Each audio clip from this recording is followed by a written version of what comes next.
آپ کی فقہ حنفی تاریخ حالانکہ فقہ حنفی میں گندے ترین مسائل ہیں، مثلا ماں بہن سے نکاح کر لو تو حد نہیں، حالانکہ زانی پر حد شرعی ہوتی ہے. جواب دے.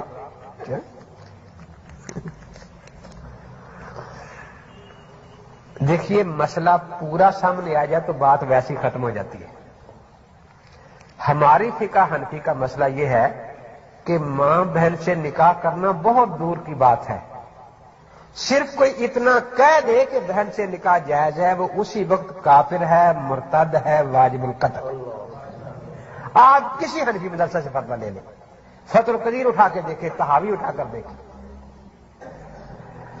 جو یہ کہتا ہے کہ ماں یا بہن سے نکاح حلال ہے، جائز ہے، وہ کافر ہے، مرتد ہے، واجب القتل ہے. بات سمجھ آئی؟ اب اگلی بات سمجھے. فقہ حنفی اس پر زنا کی حد نہیں لگاتی، مرتد سمجھ کے قتل کرواتی ہے، اور یہ کہتے نہیں وہ مسلمان ہی ہیں ابھی، اس لیے اس پر زنا کی حد لگاؤ، قتل نہ کرواؤ. در مختار کے الفاظ ہیں میں یقون التعزیر بالقتل کمن وجد رجل مع امرأۃ لا یحل له. ابو داؤد میں بھی یہی سزا ہے قتل کی. حضرت ابو بردہ بن نیاز کو حضور پاک نے بھیجا کہ فلاں آدمی کو قتل کر دو، اس نے اپنی باپ کی بیوی سے نکاح کیا ہے. تو قتل کرنا زنا کی حد نہیں ہے، ارتداد کی حد ہے. اب یہ کہتے ہیں کہ اگر کسی غیر مقلد نے اپنی بہن سے نکاح کر لیا تو دونوں کو 100 جوتے مار کے چھوڑ دو تاکہ دوسری سے بھی کر لے پھر. اور خدا نخواستہ اگر فقہ حنفی کا قانون لاگو ہو گیا، اسی وقت دونوں کو قتل کر دیا تو باقی بہنیں کس کا منہ دیکھیں گی؟ تو غیر مقلدوں کی پیداواری بند ہو جائے گی، کہاں سے ہوں گے پیدا؟ اس لیے وہ بیچارے تنگ ہیں. اب دیکھیے پورا مسئلہ سامنے اگر بتائیں. یہ ایک دفعہ 2 مولوی صاحبان آ گیا، 10-12 ساتھ اور در مختار کھول کے بیٹھ گیا. جی لکھا ہے کہ حد نہیں. میں نے کہا آگے کچھ لکھا ہے کہ لکھا ہے تعزیر ہے. میں نے کہا کتنی تعزیر لکھی ہے؟ 2-3 تھپڑ مارنا کہتا ہے. میں نے کہا لکھا ہے یہاں کہ نہیں اتنی ہوتی ہے نا. میں نے کہا یہ قانون کی کتاب ہے، یہاں اتنا آ گیا کہ حد نہیں. اس سے اگلا باب تعزیر کا ہے، میں نے کھول کر دکھایا، لکھا ہے کہ قتل کیا جائے گا.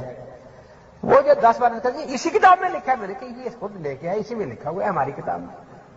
تو یہ اب تک جھوٹ بولتے رہے ہمارے پاس کہ یہ ان کی کتابوں میں ایسے مسائل لکھے ہوئے ہیں.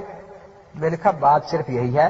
پھر حد نہ ہونے کا مطلب بھی سمجھے کہ حد نہ ہونے کا معنی کیا ہوتا ہے. راول پنڈی کے مناظرے میں انہوں نے یہی عبارت پیش کی. اسی قسم کی باتیں کرتے رہتے ہیں. حد نہ ہونے کا معنی کبھی تو کہتے ہیں جائز ہے اور کبھی کہتے ہیں کہ گناہ نہیں. تو میں نے وہاں بھی پوچھا تھا، آپ سے ہی پوچھتا ہوں، علماء حضرات بھی موجود ہیں، کہ بھئی اگر کوئی آدمی شراب پی لے تو کتنے کوڑے حد ہے؟ جی رونچی کہہ دیں 80 کوڑے ہے نا حد.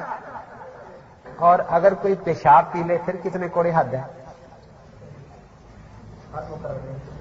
نہیں.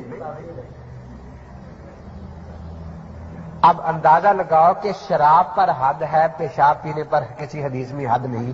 میں نے کہا یا حدیث سناؤ کہ حد ہے اور یا پھر پی کے دکھا دو آج. کیونکہ آپ کا مطلب یہ ہوتا ہے نا کہ حد اگر نہ ہو تو کام جائز ہے. تو دیکھیے پورا مسئلہ ہمارا یہی ہے کہ اگر نکاح کو صرف جائز کہہ دے وہ اسی وقت کافر ہے، مرتد ہے، واجب القتل ہے. علماء حضرات موجود ہے. فتح القدیر میں لکھا ہے، کسی ہمارے مدرسے سے فتویٰ منگوا لے، وہ کہتے ہیں کہ یہ حرمت قطعی ہے اور اس کا انکار کرنے والا کافر، مرتد، واجب القتل ہے.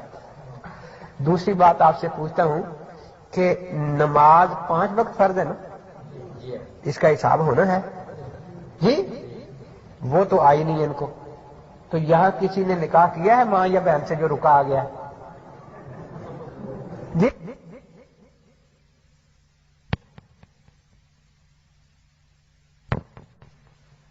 یہاں ماں یا بہن سے نکاح کو جائز کہا ہے؟ نہیں کہا نا.